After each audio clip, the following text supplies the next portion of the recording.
FPL Don tells, welcome back. I'm your host, Sean the Don, aka the leader of the Butt Chin Army. And we are officially 8 game weeks into this Premier League season, and we have seen some absolutely wild things happen. One of those wild things, unfortunately, is not Rihanna following me back on Instagram, but maybe one day. A man can dream, right? Anyway, before we get in to see how my last week's team performed, I want to give a quick shout out to Coleman, who was in first place in the Don Tells Mini League. There is a code in the description below. In fact, Coleman has an overall ranking of 800. Phenomenal start. Last couple things. I will be live streaming on Thursday around 6 o'clock London time, and again on Sunday after the final match is concluded. Feel free to join and come ask me any questions about FPL, hip-hop, 90s cartoons, really anything you want. Just come and have a good time and share a couple laughs. Anyway, that's enough of the business. Let's go ahead and jump in to see how my Game Week 7 squad went. So as you can see here, I ended up with 72 points this week, which is the exact same amount of times I've listened to that new Ariana Grande album. Busta Rhymes album? Yeah, Busta Rhymes. Don't this hit make my people wanna... But shout out Ariana Grande one time, though. Man. What were we talking about again? FPL. Oh, yeah. But I ended up with 72 points.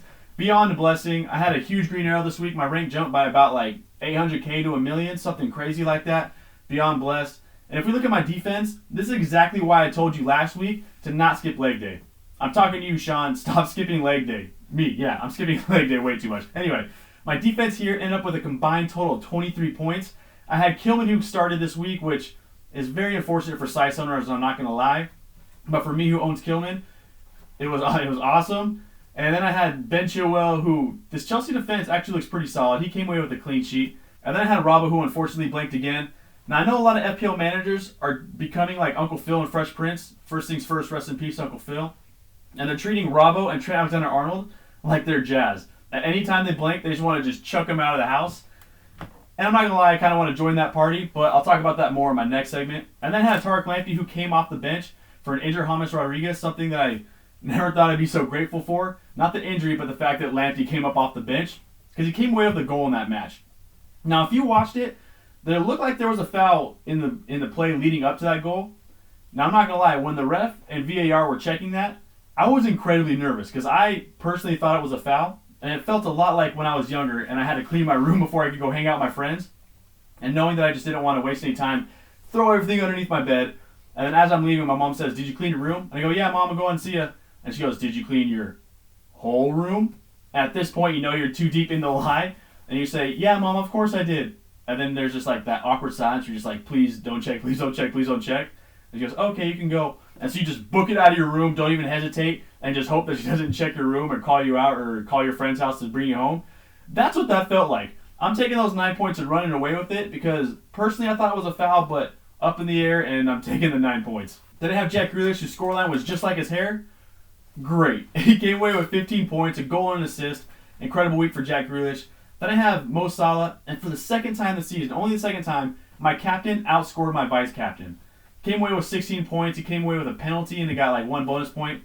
Not complaining at all. I was out there looking like Kung Fu Kenny as soon as he scored that goal. I was hyped. Then we had the best duo since Method Man and Redman, or the best duo since Ron Swanson and Bacon on Sunday night, and Harry Kane and Son. Now they came away with 8 points combined, which was definitely less than I thought they were going to score. But shout out to Brighton, who played an incredible match. And then as you can see here, my one transfer I did make this week, I ended up going Bamford in for Antonio.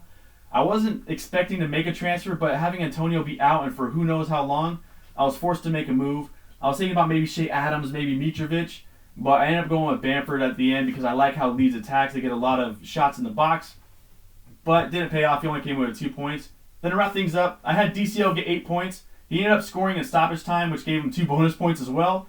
Not going to complain, especially considering James, Richarlison, and Dini were all out. And at the end of the day, I came away with 72 points from the squad. The best week I've had all season. Had a huge green arrow. And yeah, super pumped about it.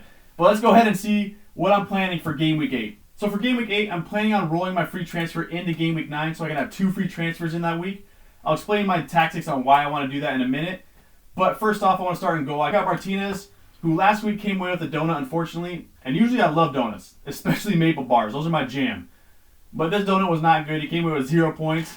I still like Martinez going forward, though. He still has a good run of fixtures in Villa's defense. Have days where they play really well, and Martinez still is a really good keeper. So I still like him in goal. Then for my back line, I'm going to stick with 3 men in the back. And my first defender is going to be Ben, Netflix, and Chilwell. He's playing against a Sheffield United squad who are struggling to find goals, and Chelsea's defensive unit right now is looking pretty solid. Now that Thiago Silva's starting to click in the Premier League, and now they have Mendy in goal, I like what they're doing defensively. Chilwell not only has a great opportunity for a clean sheet in this match, but potentially an attacking return as well. And then we have Robbo. And in the infamous words of Chris Brown, it's never the right time to say goodbye, but we know that we gotta go our separate ways. First off, excuse my terrible singing voice, but look, we had a great run, Robbo and Trent Alexander-Arnold and I, but all good things come to a pass. I mean, Topanga once broke up with Corey, Jim and Pam were on the rocks for a minute, and Margot Robbie doesn't text me back anymore. All good things must come to an end. You know what they say is, nothing lasts forever. Then what makes love the exception? Andre 3000, the GOAT, by the way. No question for me, in my opinion. But I think it's time for me to move on from Robbo.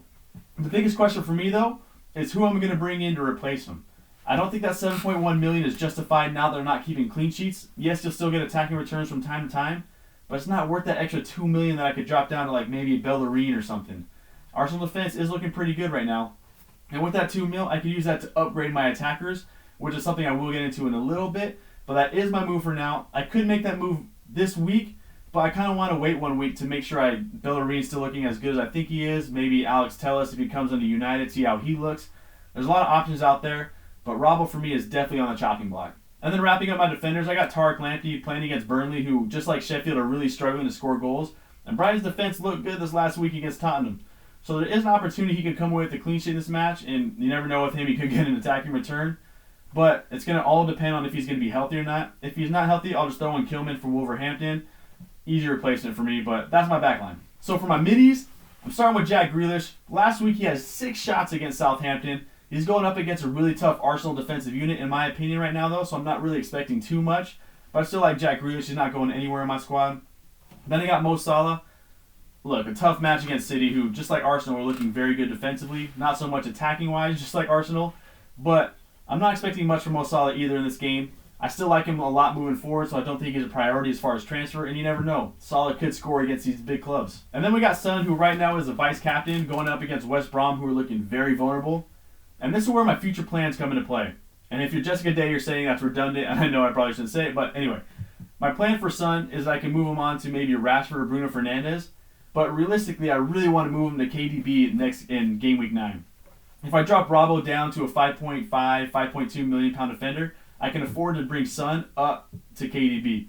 So that's my plans for him right now. I still like Son for this game week. I still think he's a good option moving forward, but his schedule gets so tough for these next 7 game weeks. He's playing a lot of top-tier squads. So I think it's best for me to move on to KDB. Now that Aguero is going to be back after an international break, so he has someone to feed the ball to, KDB is probably most likely definitely going to join my squad here in the next 2 weeks. Then to wrap up my midfield, I'm going with James Rodriguez, and I'm hoping he can recover from his lower body injury, and he can play against United this weekend.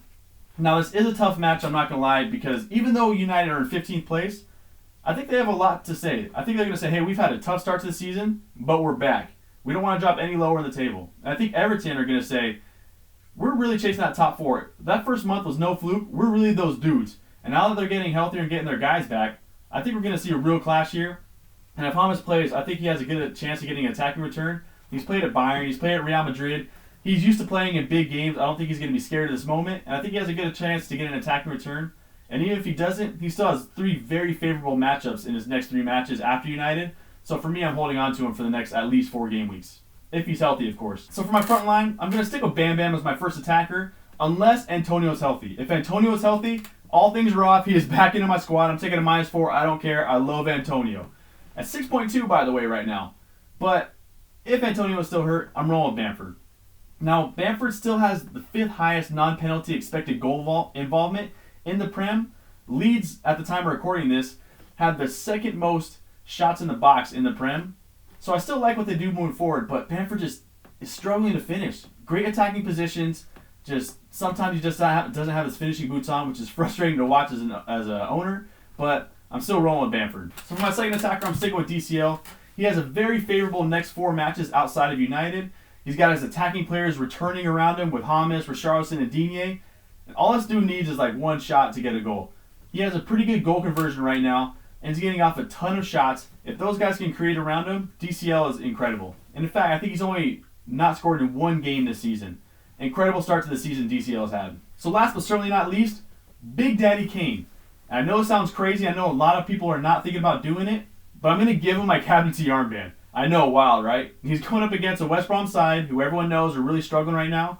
And Harry Kane has had a great start to the season. He's the second best striker in the world right now. I don't know how much needs to be said about him. Everyone's going to put a captaincy chip on him. At this point, I feel like even a captaincy armband might not give me too much points and too much of a green arrow if he returns. Because I feel like everyone in their Big Daddy Canes are going to be captaining him or son. And probably even triple captaining them as well. So he's got my captaincy armband. Nothing crazy for me this week. But that's my team right now. So that was my team selection video. Hopefully you enjoyed it. And hopefully you're blessed enough to see some green arrows this weekend. And again, I will be live streaming on Thursday around 6 p.m. London time. So before I end this, I want to say a few things. One, take some time out of your day to make someone smile, whether it's making someone laugh or buying someone some chocolate. Two, if you need someone to talk to and you're going through a hard time, please feel free to contact me. You can reach out to me on YouTube or my Twitter. It's in the description below. And three, I want to end with a Martin Luther King Jr. quote. If you can't fly, then run. If you can't run, then walk. If you can't walk, then crawl. But whatever you do, you have to keep moving forward. Anyway, thank you so much for showing up. Thank you everyone for the support. And as always, Dom, out. What's your motive? Ariana Grande.